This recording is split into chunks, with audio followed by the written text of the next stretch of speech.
Hello students, welcome back. Now we are going to discuss about regarding 3 input TTL NAND gate. Okay, 3 input TTL NAND gate. Okay, so already we have discussed that DTL. Okay, DTL, diode transistor logic. Okay, so actually RTL has some disadvantages. RTL, that is resistor transistor logic has some disadvantages. That's why to overcome the disadvantage of RTL, okay, to overcome the disadvantages of RTL, we use DTL here, but DTL is also having some disadvantages. Okay, that is slow speed. Okay, DTL is also having some disadvantages, that is the slow speed. So to overcome that problem, we go for TTL here. Okay, to overcome that problem we go for TTL. So now we see about regarding 3 input TTL NAND gate. Okay, 3 input TTL NAND gate. So in previous classes we have discussed regarding DTL NAND gate there.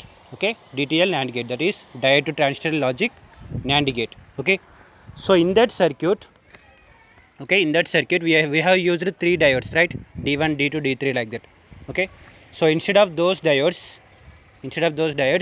here I am taking multi-emitter transistor. Okay, multi-emitter transistor. If you see this figure, okay, so this one shows 3 input TTL NAND gate. So in previous classes we discussed regarding DTL NAND gate that are having diodes there. So instead of those diodes D1, D2, D3, here I am replacing that with multi-emitter transistor. Okay, this one is the multi-emitter transistor.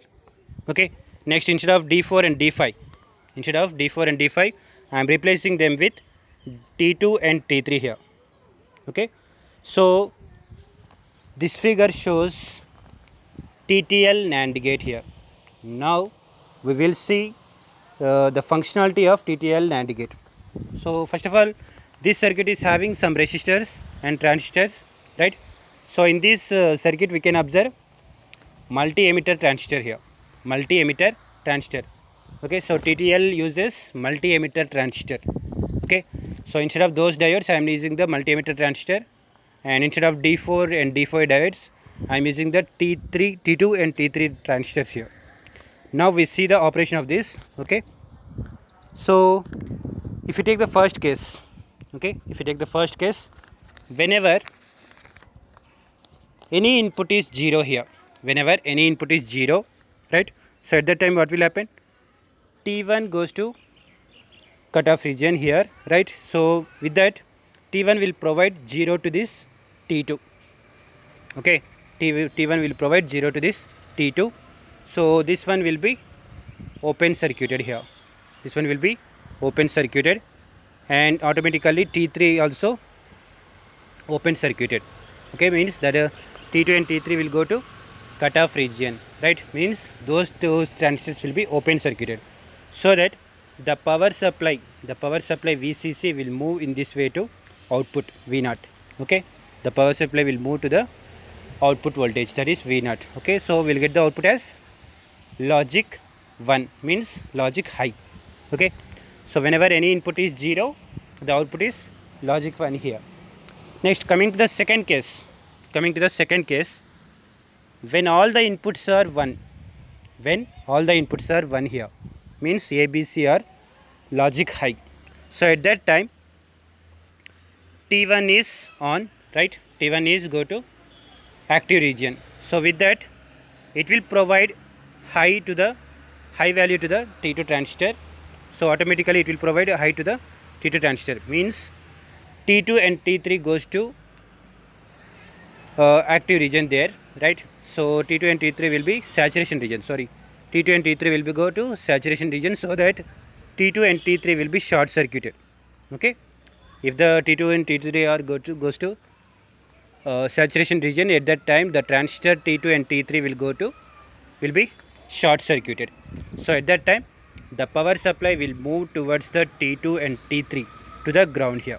Okay, the power supply will move towards the ground to the via T2 and T3, so that the output is also connected to the ground here, so that you will get the output as 0 volts. Okay, you will get the output as 0 volts. So whenever any input is 0, the output will be 1. So whenever all the inputs are high, the output will be 0 here. Why I am taking whenever any input is 0 means, so this circuit is having 3 input variables here, right? This circuit is having three variables, so that we will get the possible conditions are 8 conditions over there, right? So among those 8 conditions, if you take the first 7 conditions over there, right? If you take the first 7 conditions, any one of the input is 0 there. Okay, either 3 or any one of the input is 0. That's why I'm taking first case. Okay, whenever any input is 0, the output will be logic high, and whenever any input is whenever all the inputs are 1, the output will be 0 there, right? So this shows NAND gate functionality. Okay, this shows NAND gate functionality. Hence, we can call it as this circuit is used for 3 input TTL NAND gate. Okay, why TTL?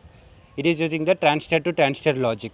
Okay, so we can conclude from this circuit. First case, whenever any input is 0, the output is logic high, that is 1. And whenever all the inputs are high, that is the case number 2. Whenever all the inputs are high, then only the output is 0, right? So this circuit shows the NAND gate functionality. Okay, so that is the NAND gate functionality, that is 3 input TTL NAND gate. Okay, thank you all. Thank you.